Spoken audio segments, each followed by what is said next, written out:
Coming up in this episode of the Relebogile Mabotja Podcast, we find out how the industry is doing. Let's rank some.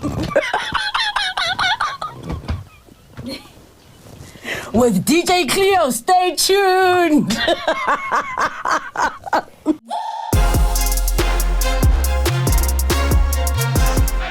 Hey everybody, welcome to another episode of the Relebogile Mabotja Podcast. Subscribe, hit the notification bell, comment down below who else you'd like to see on the show. Today's guest actually has surprised me quite a lot with his musical skills. He has been in the game for a long time. A producer, award-winning. He even has a radio show at the moment on Radio 2000. DJ Cleo! Or should I say, this is a DJ Cleo production.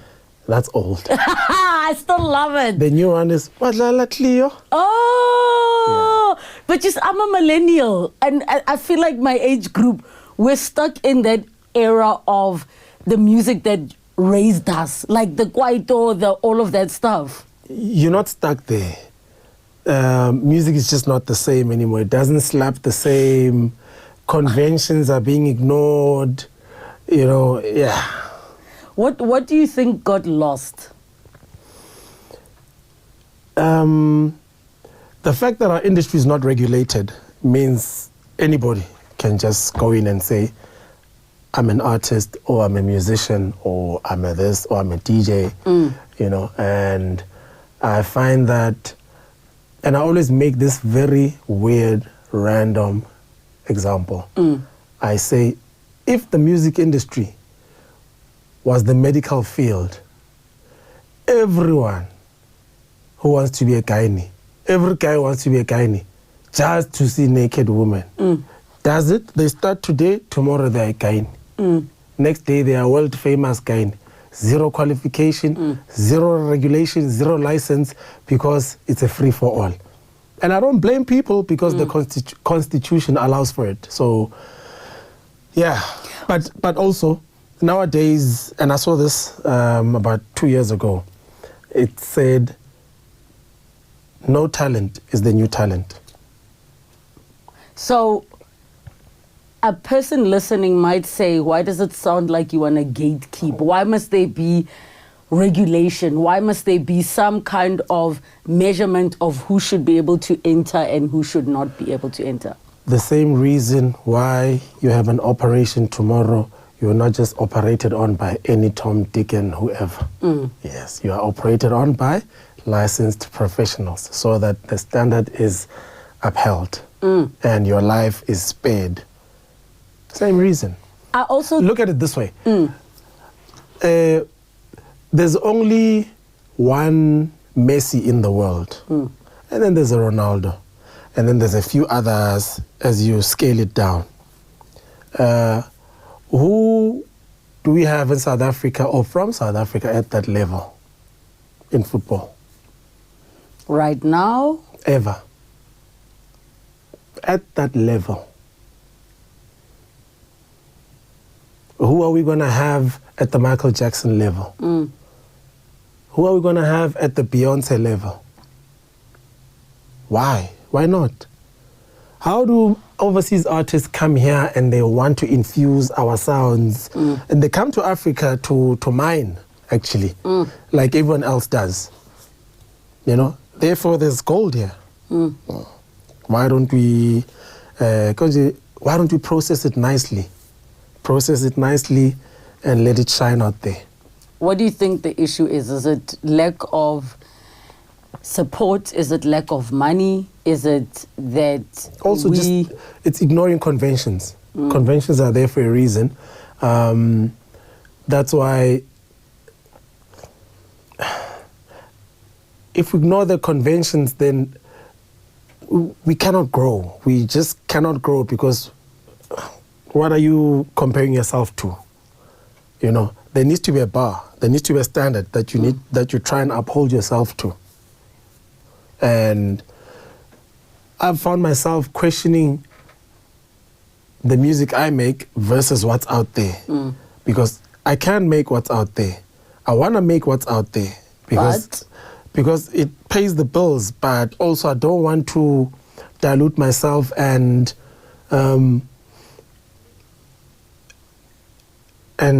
do a disservice to my brand and my stature, if I may call it that. Yeah. So if I suffer because it gets a quality, then so be it. It'll reset at some point. So if I'm hearing you correctly, I mean, I've heard other musicians and artists speak about the fact that the music today, its life is so short. It's so quick. A person will blow up in a second and then it's gone, that there's limited longevity, that even melodically, there's so much out there that it's, hard to even hold on to and fully be invested in an artist. I've just finished an album now. Comes out 12th of September, 2025. I think 11 of the songs, the vocalists are from America. Yeah. How come? The standards are higher there. For real? Yeah. So look, you don't think... I've always used local and overseas musicians. Yes. Like, I'd see a guy on Instagram play the guitar so well, and then I ask him, dude, would you be keen to play on my song? Yeah, no, PayPal, this, blah, blah, blah, how much? Dollars, whatever. And then I send him the song, they do 2-3 versions, and they send back, and you keep it moving. And vocally, we are challenged here. We are very challenged. For reals? Okay, show me the Beyonce. No. Show me the Jennifer Hudson. Look, I don't think it has to be... Show me Dionne Warwick. And look, I hear what you're saying. Show me Cissy Peniston. I hear what you're saying because you're referring to the fact that there are lots of different types of singers and you get the vocalist singers, right? People with technique that are taking care of their vocals, that are broadening their range, that still even believe in having vocal coaches that help them to have that level of, when you say Beyonce, you mean, are you show fit? Do you have the stamina to perform live, show after show, still hit the note? And then maybe the next time you do the song, you're even doing more. So I understand what you're saying. I do, though, think that there are one or two diamonds here that maybe have not been challenged enough. Or they don't fit in the secular market because maybe they're in church. Fits them in church. No, I'm secular. Yes. I'm just saying, now you want them this side, but they can't deliver the way, you know. But yeah. Remember also, the thing about music is or even sports, there are those bakapilings mama. Yeah. Bakapileng Messi. They'll never reach his level. But he is not Barcelona or Inter Miami or whatever club he's playing for. He is part of a team. But Bamo Kapil, they'll never reach his level. So even here musically, I think as a country, Kapile, you know what I mean. We can do better, man. I just feel like we glorify mediocrity so much that hence anything. Yeah. So what are you gonna say when in the comments? Because I know it's gonna happen, where they'll say you're just bitter and you're old, and those comments will come up where. Especially because Rona, we are fourth floor people now. Yes. Where it's gonna be like, you jealous, you all those things. What are you gonna say in response to that? Because, and keep in mind, I'm a musician actually before I am an actor, a presenter, and anything. I am classically trained, so I get the purist side that you are coming from. Yes. I like music where we use real instruments. I like the concept that every time you're going to hear the live band, you're not going to hear it the same. There's going to be brass. So I get can connect to that part in you. But I also recognize that with the way the world is changing, the purist mentality doesn't necessarily fit everywhere, if that makes sense. Don't get me wrong. I can do both worlds. Yes. I can do simple. I can be purist. In fact, I mix the purist with simplicity. Yes. So back to your question. whatever comments, it's fine. Everyone is entitled to their opinion. And sadly, that's all it is, an opinion. So where do you rank yourself? And that's a fact. Where do you rank yourself in the top 5 music producers in the country right now? Top 5? Yes. And who are they and why?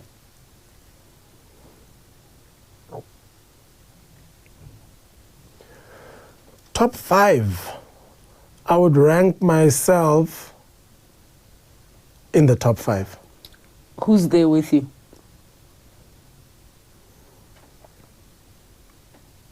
Musicians. On your standards, ne? On your standards. Yeah. Producers. Producers.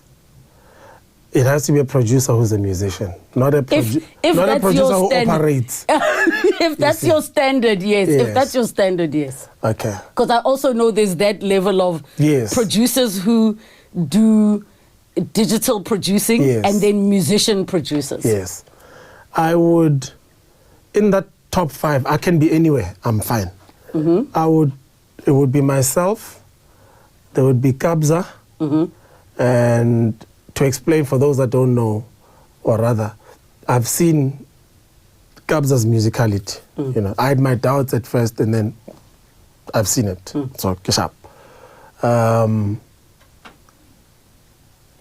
It's hard to fill that top 5, huh? It's hard.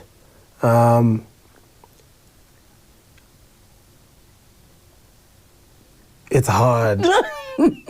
You just gotta give me 3 more names. 3 more names. Mm-hmm.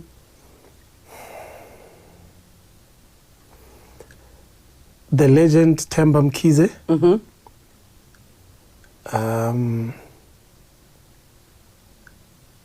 Producer. No, it's hard, bro. It's hard. And this is me. Ne? This is my top 5. Should have asked me before so I can think grand. But it's not, but also it's not that easy. Can I tell a name that I think you would put on? Yeah, Mara, if I say no, then it's probably beef, but no, it's not beef. Okay. I don't think it would be. I think you would say Zwei, possibly. And I'll tell you why, because of your standard of musical producer. Actually, yes. Okay, yes. so I agree. Based on that, I think... I agree. Okay. Yeah, that one. I also remember he was part of my childhood. Yes, so I agree. Last one, it would be a tie. Ooh. Between Mdu and Kofi. Oh. Yes. It would be, yes, Mdu and Kofi. Godfrey Pilane, Kofi, yes. But not that... I thought you were saying coffee as in black coffee. Kofi. Yes. Okay. Yeah. Okay. Yeah. So if anybody's like, this list is trash, but the basis was musician producers. Oh. And in the case of you, the reason I would expect your standards are not the same, and I'll be honest, I did not know this about you until a lot later. I know there was a time we had you on at Metro FM with Fresh. Yes. And I don't know what happened during lockdown, but you posted a video of yourself producing a song, and you switched from the keys to the bass. And I said, oh, here, a producer like that. Yeah. And I had a newfound respect for your musicality, because being able to play multiple instruments is no joke at all, as freely as you do. And I honestly didn't know. Were you fully self-taught? Yeah. That's wild. Very, very. That's a part of my childhood that I am fond of. And I always say my parents raised me the best way, but it's followed by they know how. Yes. Yeah, the best way, they know how. How I was raised, or rather the way they raised me, had its flaws, had its challenges, but of everything that my parents did right or wrong, the one thing they did right for me was allowing me to do whatever I wanted to do in terms of what would then lead to a career, you see. And I honestly did not ask my mother to buy me, first of all, to go borrow someone else's guitar for me, which had one string, the top string, which is a bit bassier than the others. Yes. So I learned to play guitar on that string. Were you playing bass lines or melodies? I don't know. You were just playing. But because it's lower, 91, she bought me an acoustic guitar. Now this thing had 6 strings, but I could only play on the top string. And I like the sound on the top string because I'm used to from the previous guitar. And then I discovered, oh no, there's another guitar with thicker strings, which is the bass guitar. And that's how my... 4 or 5? How many string do you play, bass? Either, as long as it's bass. I have 4, 5, and 6. I have 1, 2, 3. I have my first bass guitar that my mother bought, my parents rather, bought for me in 1992 on the 2nd of April, was a Thursday. I still have it. And then I have another one, a cheap one, and another cheap one. PV, Yamaha, Warwick, Fender. There's one more, 7 bass guitar, 8 And bass keys, guitars. when did you get into the keys? It's around there, 91. So I started a band, and then the first guy that could join could only play bass, my friend Titos. So I moved to keys. No, Tabo was there by keys. So I moved to drums. And then the next guy who joined the band could only play drums, so I moved to guitar. And then Titos left, and then we got a guitarist, and then I moved back to bass. Mad respect. That is like God-given talent and gift that you've been able to nurture. In terms of how, you spoke about your parents and the things that one thing that they did do right. What would you have done differently, especially now that you are a parent and Uguti, go real. Go real. Like, I regularly have to be like, Mama and Papa, I'm so sorry because what could they have done differently? Nothing. I say this with advantage, hindsight. Yes.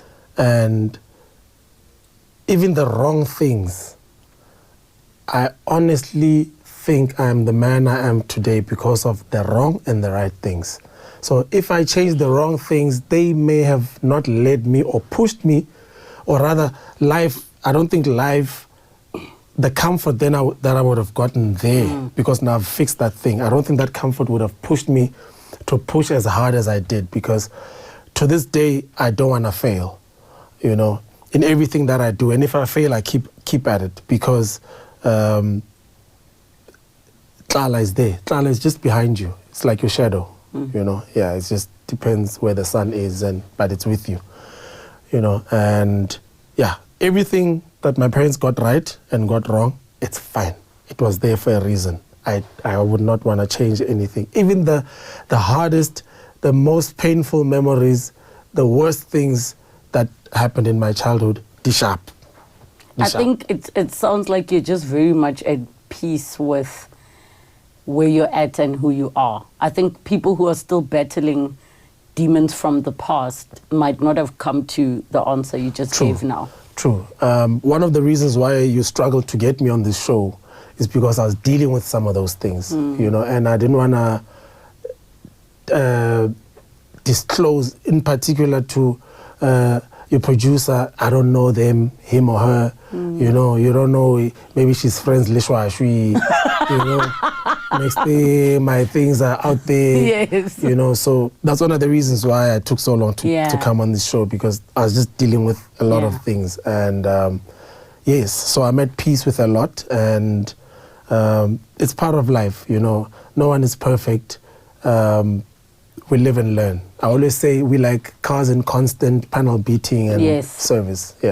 Look, I believe in perfect timing. My team knows whenever a guest can't make it or said they'll make it and no longer makes, I'm like, I can promise you there's a reason. And when it's time for a conversation to happen, especially because I'm trying to be very intentional with the conversations that I have. So it's perfect timing for me. In terms of you being I could never have said no. What do you She knows mean? I didn't say no. I just, I was just, moving things around. Yeah, I could never say no to you, man. You're a darling. Thank sweet. you. What kind of a dad are you? That's a good question. And I say this because I want to speak to all the dads out there. Yes. Because I'm sure there's dads that are beating themselves up about what they didn't do in the past that they're trying to fix now, like me. So when I did my degree 4 or 5 years ago, I did psychology as well because I wanted to understand the mind. I wanted to understand that being human beings. Yes. And I was exposed to a lot of things. So one of which is no kids have the same parents. Brother and sister, same household, mother and father there, present, but they don't have the same mother and father. Even as twins? Yeah. So my kids didn't have the same father. The same father. Yeah. Because one got the less mature one got the more mature one. There we go. One got a poorer dad, one got a bit of a richer dad. Yeah. So I'm a very strict father. Very strict, but over the years, so with my older kids, when I was younger, I was a father that knew less about life, that's still also trying to figure himself out and didn't even know the term social anxiety. Yo. You understand? So you go out there, you fight these demons, and then you come back home and you probably bring back the anger, Now, I'm father to a 6-year-old, but yet I love that boy to bits. And sometimes I feel like, I didn't give them this love. But also, I know I couldn't have. What did I know 20 years ago? So I'm that father that's realistic about the situation. And I was having conversations with parents on my way here to say, guys, hey, our kids are spoiled. And they're like, no, they're not spoiled. I'm like, no, they're spoiled by design because so they can't start their lives go back room. They have to start their lives here. Go the rent it's a 7.5. Already, that's a challenge. Versus his peer, Okolkishini. Both kids with the 15,000 rand salary, their lives are not going to be the same. So I have to be realistic about such things. I have to be realistic about knowing that, like, I want to send my kids to the shops. But I can't because it's not safe. There's Times kidnappings. are not the same. You see, so in as much as I want them to learn these things, I can't. I want my kids to get in a taxi, but you could be allowing them to get into a coffin. Then or now I must container going somewhere. Now I must live with the guilt of pushing him or her there. So especially with the girls, I'm very vocal. For example, my oldest, she's 24 now. What? I'm like, you're dead to a 24-year-old. Yeah. Again, back to upbringing. Yes. Typical household where it's taboo to talk about sex. So what do? You go out there, trial and error, boom, error. So I've had these conversations with her as far back as when she was 14, 15, when I could see, okay, the mind can grasp piñana, to say, listen, be a child for as long as possible because this time that we lost, I don't want you to make the same mistakes where now you have a child and the dad is in Joburg and you are wherever. You see, so that's the part about being realistic about life. And I can talk. Well, when last did you ask a question? I've been talking. So I talk to my kids. No, and I can tell because you're not the same Cleo that, I had a conversation with 5 years ago. I feel like you really are what did I say 5 years ago? I don't remember, but yeah, okay. What I can tell you is the energy. I think I'm sensitive to people's energies. Yeah. You feel a lot more grounded and just, like I said, it's like you're at peace in so many aspects with how you speak. And even, I'm speaking to you now as being a parent myself, where I'm terrified. I've got a son. And the world is changing so quickly. And we want to give them everything, but also teach them to be without you as quickly as possible, because that's what parenting is. And I look at the men all around, and I see how you have the men who are waking up, having a true awakening and wanting to be present. And you see the others who are still taking a while to get there. And I'm curious, Jorge, as you were saying, message to the dads, what would you share to the dads, especially if some of them are feeling like, but I can't provide, and unemployment, and the mother doesn't want to let me see my kids, and we don't even get along. These things happen. Yeah. These things happen. Play your part. And in due time, be there. Just be there. Even if Basaofi access, as long as the child knows you're there, there comes a time where she says, I want my dad. And when that time comes, I promise you, the first minute of connecting, especially because she said, I want daddy.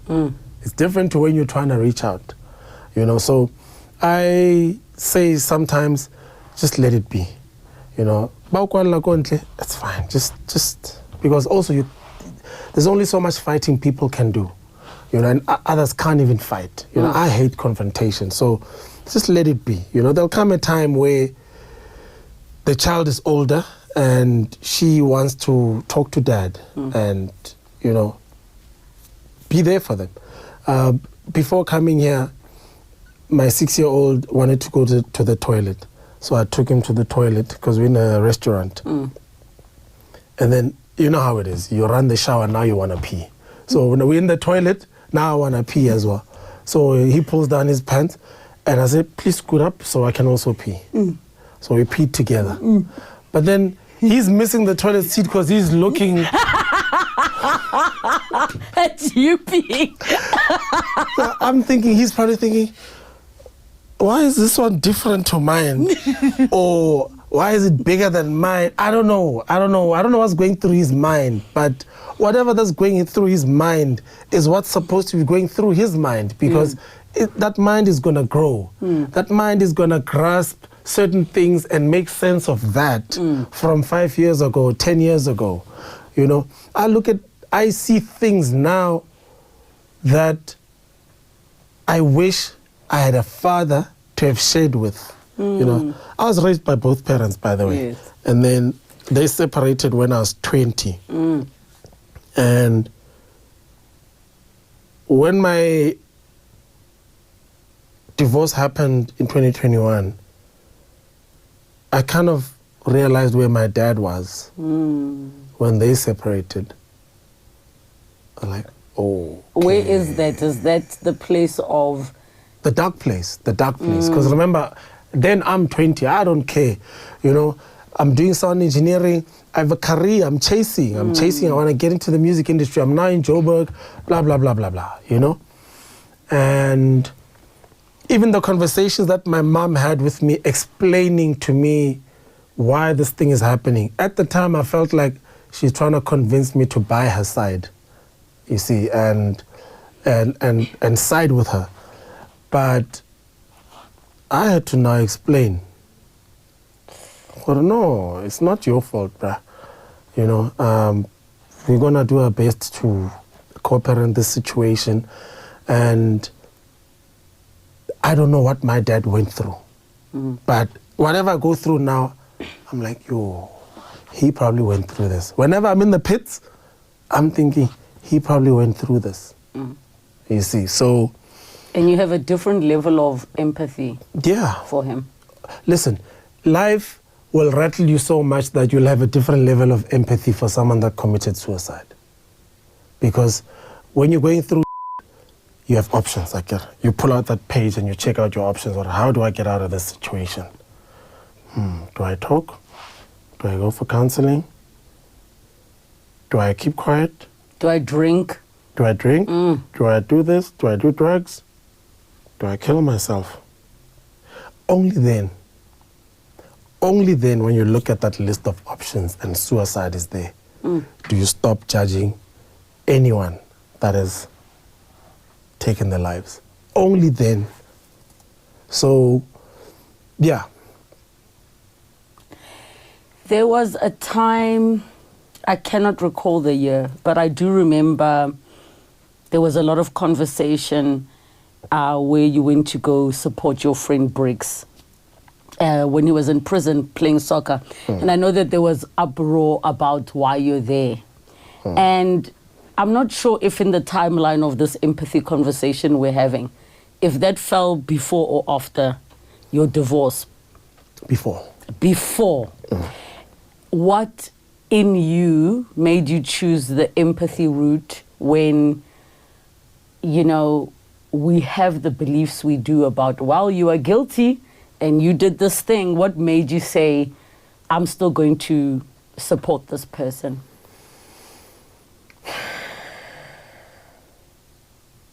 Say that person is your father. Are you no longer their daughter? Are you unloving them now? You don't love them anymore. That's a question. Are you going to disown them? This is the reality, yeah. It's a question. Are you going to stop loving them? You're not. And Brickz and I was having this conversation yesterday on TikTok to say we have a bond that even he couldn't break because we had a fallout at some point. Is this prior? Yes. To all of that? At the peak of Boswidi My Baby, Chovicho, when he left my label and he went to TS Records. Oh, I remember that. And then he went on stage at the Summers after I hadn't won my category. Yes. And then he won Best Kwaito. Yes. And then closing his speech, he said, DJ Cleo, you lost. But it's okay, brother. Not knowing that the very next category, it's best-selling download, which I was killing at the time. And it doesn't have nominees. It's whoever is best-selling. Yes, it's by numbers. Yeah, so he didn't know I'm there. I'm winning. Because the one I was nominated in, I didn't win. Yes. Yes. So that moment confirmed, okay, there's something here. Clearly now we have beef. That you were not aware of. Yeah, because bro, at what point? You know, but he came back to apologize, I think around 2010, 2011. Wait, what did you say in your speech? Ubano luzile. Who lost? That was the first words. And I remember walking to stage. You were ready. No, I wasn't ready. Remember when he says, DJ Cleo, you lost, I was sitting on the aisle seat. And there's a cameraman somewhere there. And when he mentioned my name and there was laughter in the arena, the cameraman turned and he came to me. Yo, now I could feel his lens here. And I'm on the screen, I can see myself, so I had to keep my composure. But my blood pressure is doing some assault. Sugar, like everything. Yay. And then I win. As I get up, I don't remember anything from then. I just remember the front row, Thomas Msengana, Bad Boy T, was sitting by the corner there. And as I was walking past him, he said, don't say anything, don't say anything. I heard him, but I didn't hear him. Yes. Because at that point, you're still in shock, you've won, you're excited. You know I'm on screen now. It's national TV. And you're it's adjusting, live. yeah, you're adjusting your shirt, you're adjusting your pants, you're thinking, who do I don't want to forget in my thank you speech. There's steps there. You're wearing new shoes, they're slippery. They're slippery on carpet, on gloss, they're worse. I'm a size 12, 11, 12. So my foot might not fit on a full step. So Yes. I must watch how I walk. How am I walking? Is there swag in the walk? What am I going to say when I get there? Who's holding the award? Oh, it's so-and-so. Do I hug them? Do I go to the left first or the right first so we don't accidentally collect your kiss? trophy first? You know? So, yeah, anything anyone said to me, I heard, but I didn't hear. And then as I get on stage, obviously the audience is behind you. And as you turn, remember when you're sitting, you don't sit like when you're on stage. Because it's the lights now Yeah. and it's the crowd.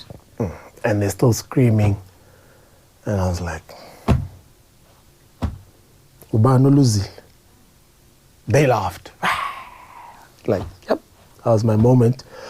But anyway, yeah, long story short, he came back to apologize, and it took me about 5 years to forgive him. Wait, why so long? I hold grudges. I love your honesty. Bonnie. Bonnie. Anybody can say, I hold No, grudge. I hold grudges. I love it. Look, you can make a mistake, really. Ne? And you don't apologize. When I confront you to show you that I didn't like this, and you're still unapologetic about it, then that's it. That's a grudge. And then there's those things say intentionally where people are either trying to block you or whatever, whatever. So I hold grudges because that reminds me that don't go there. Yeah, you're going to get burnt. Yeah. To others, it's memory. To me, it's a grudge. So what changed after an apology and 5 years? Did you soften? Did your heart soften? Or There's did love something there. happen? There's love. Remember, I made that example about your father. I said, if that was your father in prison, you may be hurt by it in the first month, first year, first 2 years, because, oh, you've embarrassed the family, oh my gosh, whatever. He's your father. You get over it. The love supersedes everything else. Yeah. Plus, his first child is named after me.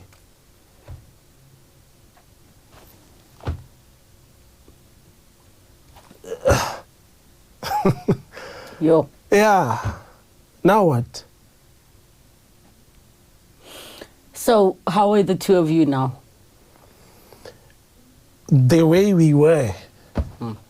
Day one. He's your brother. It's my boy. It's sad what happened. He's coming out soon. And let's try and see how we can pave a way forward. Do you feel... I've definitely got his back. Yeah. Yeah. Do you feel, I mean, in a lot of my radio work, we talk a lot about... Excuse us, I'm also on radio.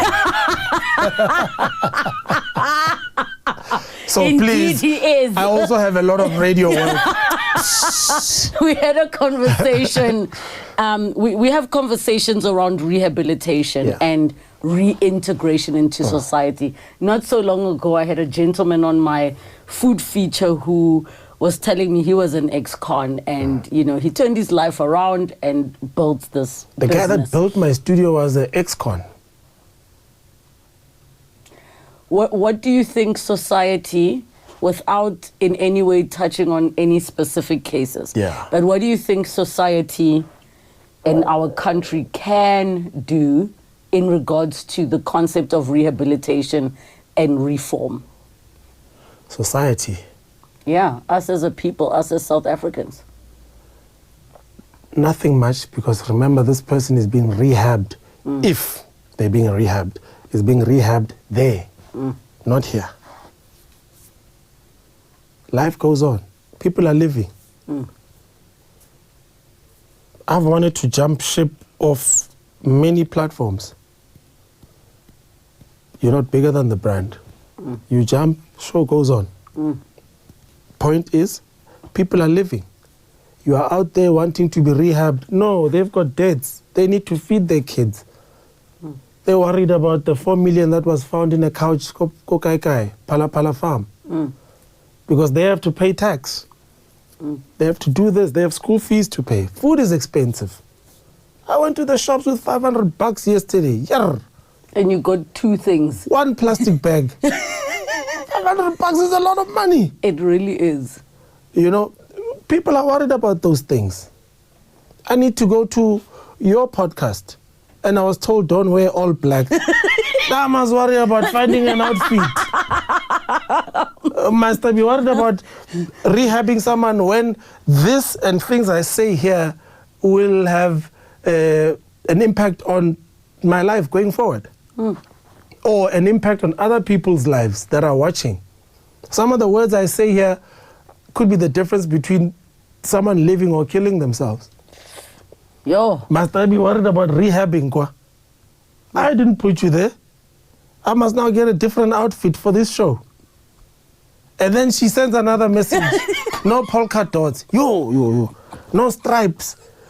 No all orange or something like. Hey, I said to her, can I just wear no all clothes? Be naked. Clickbait. Ratings. Huh? Let's. Hey, your producer. Why not? Hey. But you get my point. No, I hear even you now, because you're laughing. Real People, life is happening. Yes. Every moment, real life, like we're all stressed about something. Pause. You've been laughing now. Someone will say, "Uyahleka, someone needs rehab." Aibo, must I not laugh? It's my life. I'm living. Do you get my point? Life needs to go on. So as far as society can do, as far as what society can do, I don't think much. No. Yeah. Okay. And I get your point because it's a lot. All of it is quite... Their own lives, society's own life is a lot. What did you learn about marriage?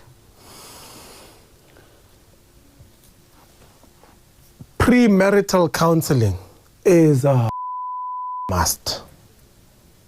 Can we swear on this show? Yes. Okay, cool. Okay, cool. After he sweat so much. Excuse me, I have a degree. It's after he's sworn. Sworn. Hey, can I degree? I'm gonna tell the world. You know what's so crazy? So when I didn't have it, I was embarrassed. I'm not gonna be embarrassed even when I have it. Lala, which camera do I look at? Anyone. Hey, I have it. You know it's killing me. So my son is going through a phase where he's learning past tense. Hey, so he will say heavy. things like, "Mommy, you did swear," right? So we change our language.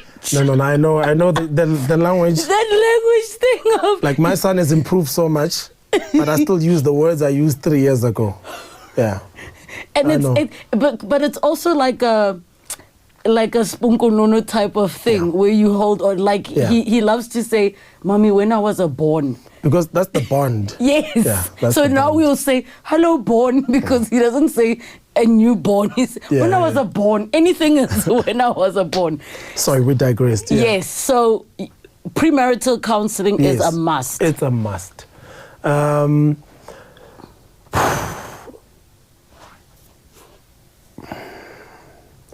Premarital counseling is a must, and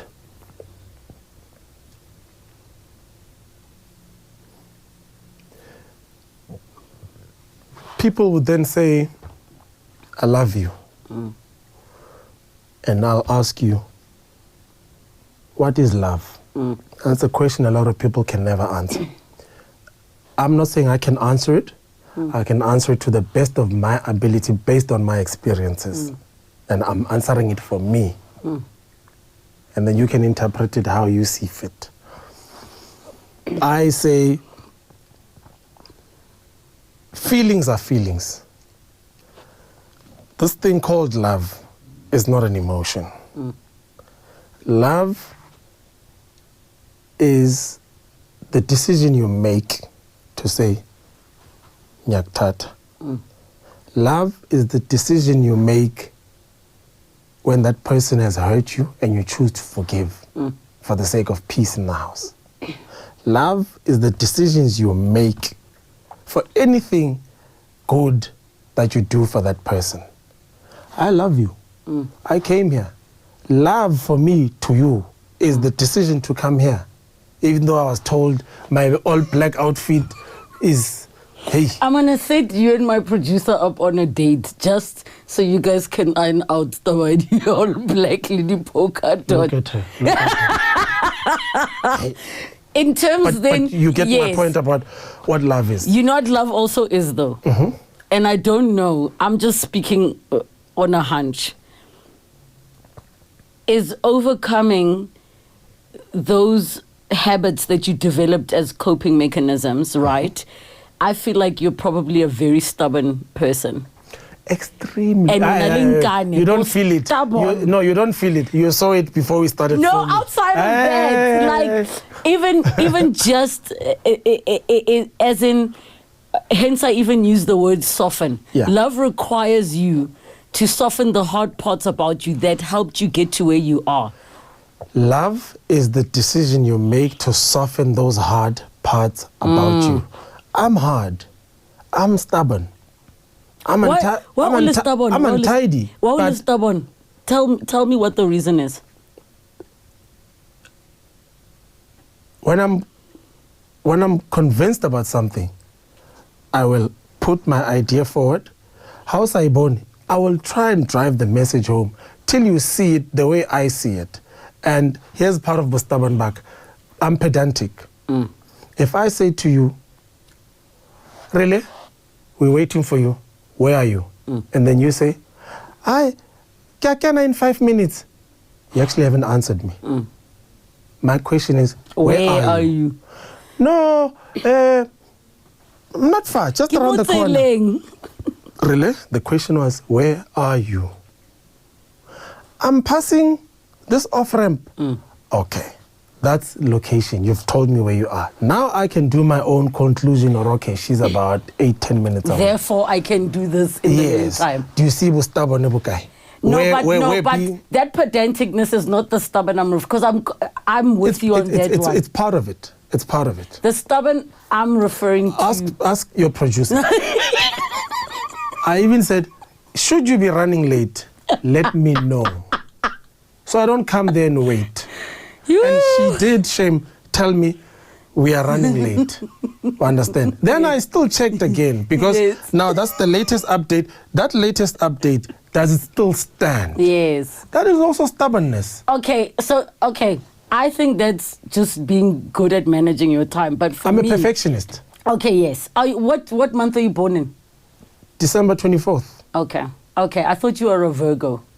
I don't know why, because Virgos are also... I don't follow horoscopes. Now I used to read them in the Sowetan growing up. Yes. Because my father always bought the Sowetan. And why I read them, and I don't even remember how I came across them, but I ended up reading, because they just sounded like they're talking about your life that day or 2 days' time or what happened yesterday. Like they seem to know... I don't know what's the thing with horoscopes, and I actually don't care. I don't want to learn now. People ask me, what are you? I'm a Capricorn. Oh, you're behaving like a Sag. Whatever that means. I don't know. I'm not bothered. I don't want to know. That's one part of life I actually am not interested in. What happened? And I'm happy for people to not judge, but to... measure whatever. You up against those things. Yeah, it's fine. That's for you. Tell me, actually, whatever that means. Oh, okay, sharp, cool. What happened with... I don't remember if it was the Psalmers. You said something with Zakes. Please tell me the story. What happened? Oh. So the Psalmers happened... This was last year. Last year, yes. So I was asked to do... Because they can't find Kwaito artists. A lot of them have passed away. Yes. Others maybe had gigs. Yes. Others don't want to do it. So the Kwaito segment was empty.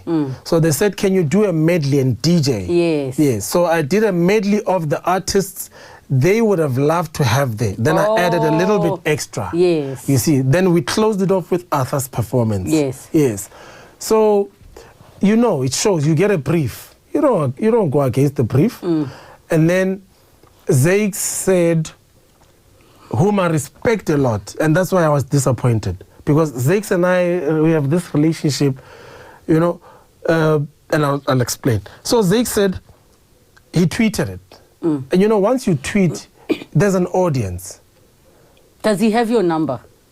Even if he doesn't, really, I can get your number now. If I want to talk to you. Yes. Yes. He knows people, but he has my number. If he doesn't, Elvova has my number. If he doesn't, Tira has my number. Fresh has my number. Understand? So Zakes tweeted, or he wished that performance at Leo could have included a little bit of Durban Kwaito. Fair comment, but you know better. You're in the industry. You've performed at the Summers. You know we follow briefs. And also, there was a tribute to Big Nas or Durban Kwaito or whatever. So it would be almost like repeating, because we're celebrating 30 years of the Summers. And 30 years, in that segment, then it's 30 years of Kwaito. But according to brief. So I just felt like he could have picked up the phone to say, Mbana, instead of broadcasting it.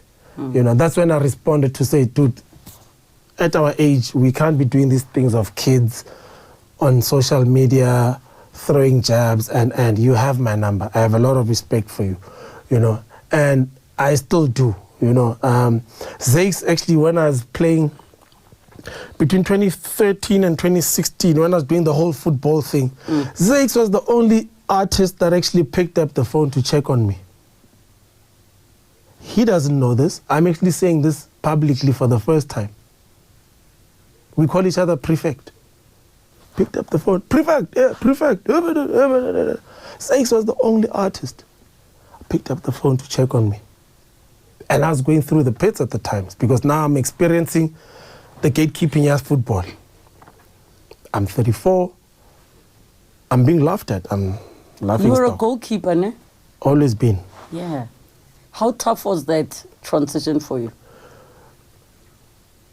Tough in the sense that I hadn't been doing it for so long, but I actually started there.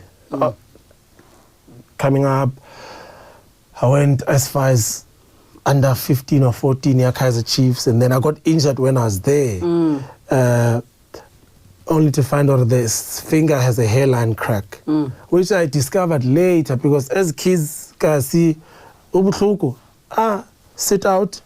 3 weeks later, the pain is gone. You think you're healed. Moving. Yeah, you think you're healed.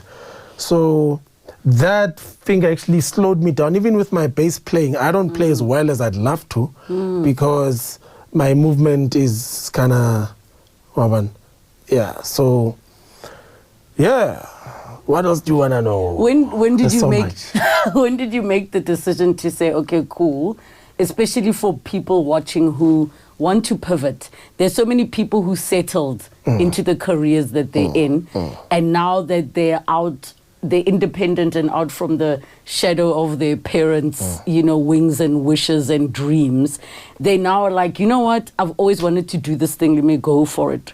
What did you learn from that experience, and what happened that you said, okay, I'm done? I learned a lot. That was the best time, or not best time of my life, but I have so many good and bad memories, mostly bad. But would I do it again and experience those bad memories? Yes, because everything happens for a reason. The bad actually sharpen you. You know, I always say to people, maybe someone says, hey, dude, I lost my job today or whatever, or my boss called me and they told me end of the month, a child. And I say to them, good for you. Like, they're like, huh? Like, you need it. You know, you are a better person having lost the job. Because now you know there's job loss. So now you know your next job, you will do everything in your powers not to fuck it up. So you're a better person. Imagine someone that's never lost their job. I mean, people generally don't even take their job seriously. Once they bow crazy, then they start lazing around, wara. So, menas everything bad that's happened to you in your life, really, I say, ulaegile, and you are a better person because of those experiences. Honestly, if I hadn't gone through everything I went through, all the bad things, I wouldn't be the person I am today. I remember being so devastated when my character was leaving Rhythm City. Yeah. And I remember at the time, my ex, who's now late, I remember just crying, being like, I don't know what I'm going to do. Was that your first acting gig? No, but it was my biggest. first. Yeah, biggest. Yeah, and then what happened, he said to me, and I will never forget, he was a terrible person and a terrible guy to me, but nonetheless, I'll never forget this. He said to me, you can't cry when it's time to graduate, that why am I still not in matric? This is your graduation to the next thing. Can I tell you so if something? you stay crying for matric, it's like, you're graduating. Can I add to that? Yes. You are graduating. You just said, as much as he was a terrible guy, those were your classes. And you graduated from that relationship. Right. So I looked at it that way. It only dawned on me when now I was in the position of saying, all right, what are we hustling? Because I was enjoying the stability of soapy life. Yeah. And then I started, that's when my MC gigs and my presenting gigs picked up. I wouldn't be here had that experience not have happened to me.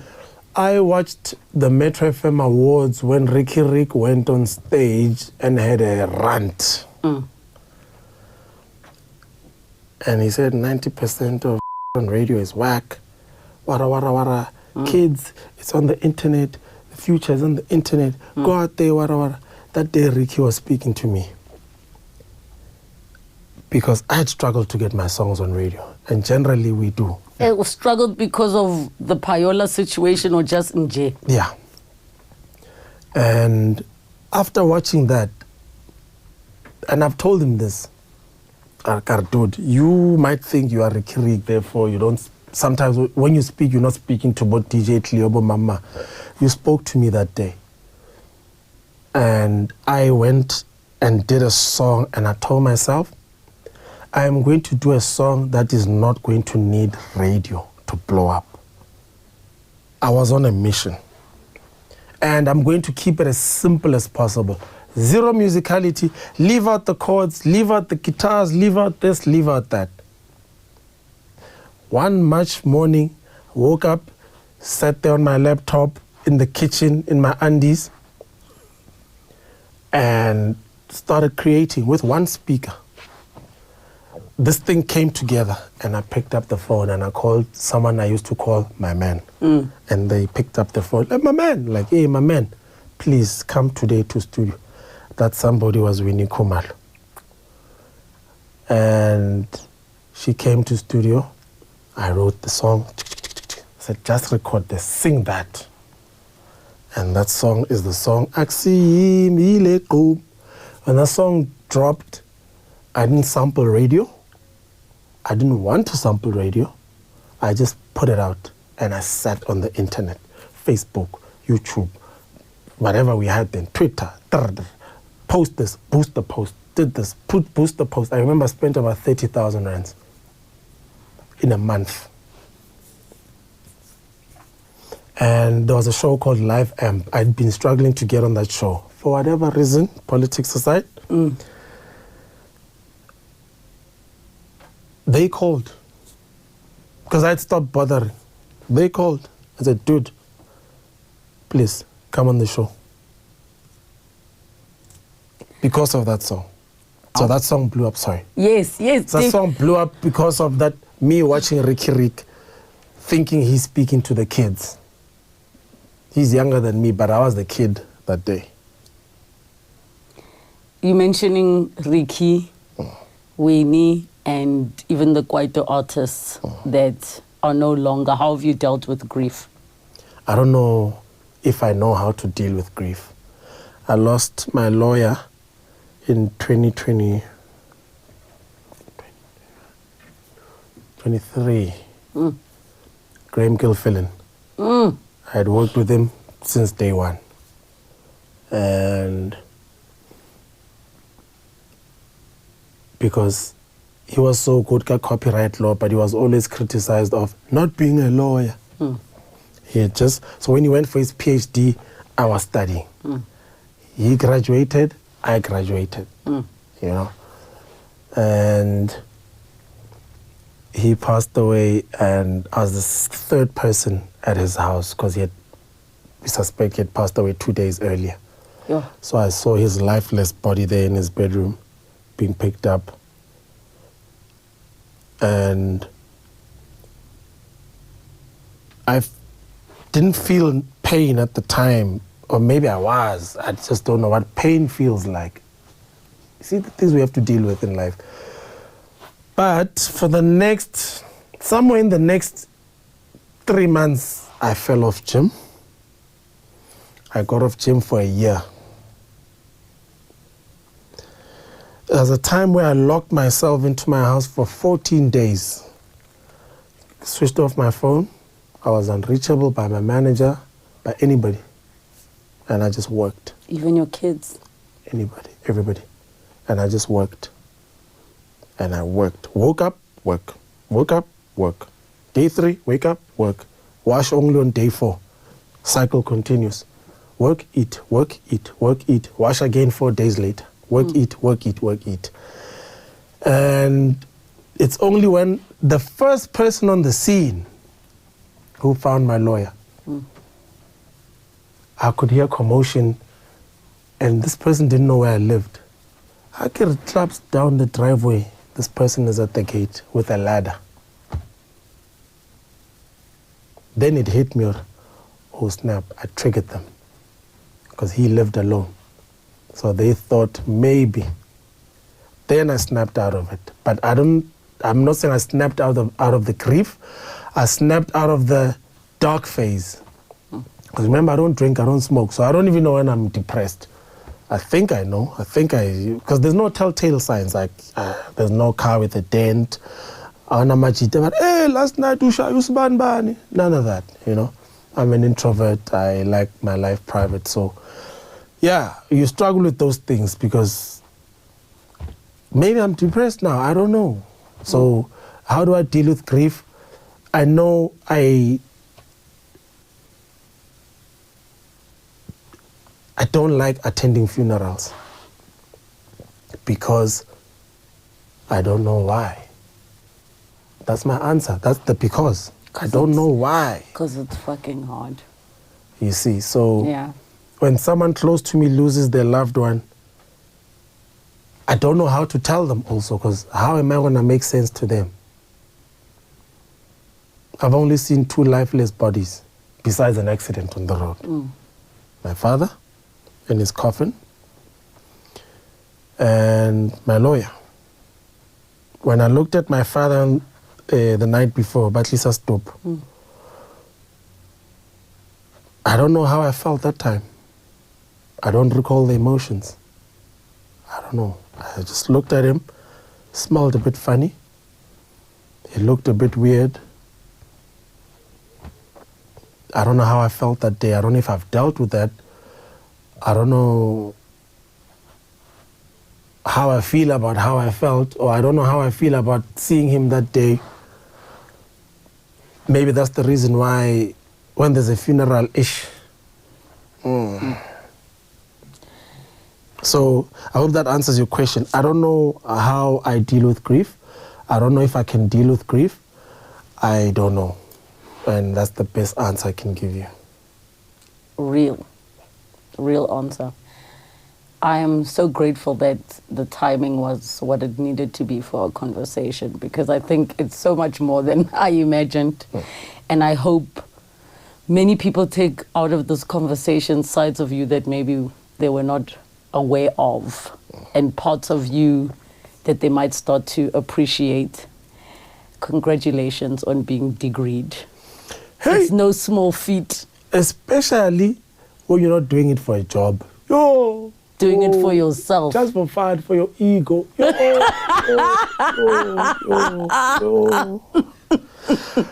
When the newing is newing, it's newing for real. That time you can't fail because now the world knows you are studying. They're waiting for gradu. So when you posted, when you clicked post on the... Wait, we are going too far. When I learned the word graduate, like, there's a graduate? Oh, so I'm a graduate because I haven't graduated, but I've passed. All right, okay, now you learned a new word. Okay, sharp. When is graduation? They give you the date. You know, I stopped riding my motorcycle from then till after graduation to minimize any risk. Because I must get on that stage. Yes. Yeah. And at home, there's a big frame. Yes. With my mother at her graduation. So she graduated twice. And then photo 2 and 3 is my brother's first graduation and his honors as well. So both of them get degree honors. I mean, my younger brother, degree and honors. Photo 4 is me, got my sound engineering diploma at a 4 and Jabashile background. So, one. You know, those graduations are these in smaller institutions. And then you just stand there with this tissue paper thing, that hard thing, yakahara tissue, but the long one, you know? It's got nothing inside. So I always wanted to change that, you know, and the 4th photo be me on stage, because my mother is on stage. My brother, the one is on stage, the other he's not, but I know he was on stage because he was at UJ. Yes. Yeah. Now mine is in the foyer. They know I want that one on stage where they stomach in, chest out. And then, that happened, and I went with my mother and my younger brother. When I got off stage, I went straight to my mom and I gave her my degree. I only checked the name on my degree a year later. What? Was it wrong? No, I was just double checking. It hit me already. Hey, these people. You never checked. What if they gave me a Sfiso Masombuga? But the fact that I gave it to my mom and she didn't say anything, so she obviously checked it or opened, and I gave it to her to say, there, be proud, you know, because that was a proud moment for me. The first graduation, I was too young. Second graduation, high, I was there at University of Pretoria. And but now that I've graduated, I didn't change the frame. I didn't put the photo there. I guess because I know I haven't. It's not too late. No. I was going to. I even fetched it. When I passed and I knew I'm graduating, I fetched the frame to say, Ma, I'm going to fix this. That's the problem. Yeah. No more dodgy for Yanyana. No. Just a stage. No, stage. Yeah. You know, you and I could be talking till tomorrow, and you have to go be a dad now. There's so much. I'll come back again.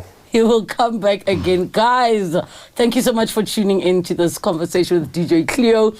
Comment down below with your questions. Maybe we'll get him to answer. You see how much I'm laughing that I'm even getting teary. And these are absolutely tears of joy. Subscribe, notification bell. You know the drill. And of course, his new music is out. Yeah. Check it out. Yeah. Check it out. There's a hot song. Yeah, before there's next time. Hey.